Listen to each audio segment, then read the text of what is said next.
Listen, you know something I've realized, especially recently, that's made life so much easier? Hey friends, it's me, Erin, your friendly neighborhood energy alchemist. This is my store! That's not why I'm doing this. So I was receiving insight. I've been receiving a ton of insight lately, like a lot. And I'm working on sharing it more. And recently I was in meditation and I started receiving all these images of baseball.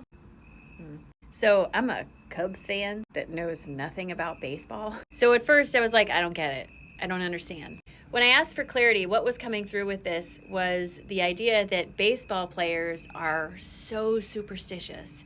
I mean, a lot of sports players are, but American baseball players tend to be some of the most superstitious. And it kind of led me down this trail of when these baseball players, they get in their head and they think they're cursed or in a slump or something, and then they won't hit, or they won't be able to catch the ball, or they'll get caught stealing bases, or all these things. And it's because they're in their head about it, and they've convinced themselves that they are cursed. And what was coming through with this was life is just like this, just like that. Life is a freaking mind game. Think about tennis players. Like I recently watched Breakpoint, I think it was called, on Netflix. I wish I knew the name better, but it was really good. About tennis players and how they too psych themselves out so bad that they will lose entire championships because they can't get out of their head. I did find it really encouraging though that a lot of these tennis players now have meditation coaches and breathwork coaches and sports psychologists that are helping them, which is really helpful. But your life is no different. Don't be so focused on the problems that you think you have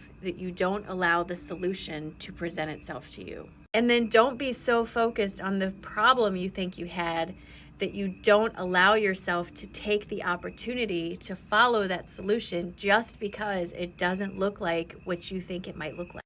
A lot of times, part of the problem is not just that you're never going to find something that you think is lost, and you're never going to find the solution to something that you've convinced yourself is a problem. And the other thing is your expectations. Your expectations are just getting in the way. A lot of times there's a solution to what you're working on that looks different than when you expect it to look like. Try not to get too caught up in your expectations. This was all what came to me in meditation the other day. I was totally serious when I was saying the energy we're getting is the light of illumination. Like, it's definitely bringing a lot of stuff forward.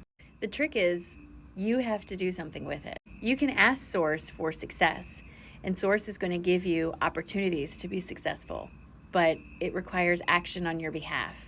This isn't magic, it's inspired action in alignment with who you really are. So maybe if you're struggling with a problem, find something else to focus on that doesn't feel like such a problem. And be open to the idea that the answer that you're looking for may look a little bit different than you thought, but that doesn't make it wrong. Just try it. I know you can do it. You can totally do it.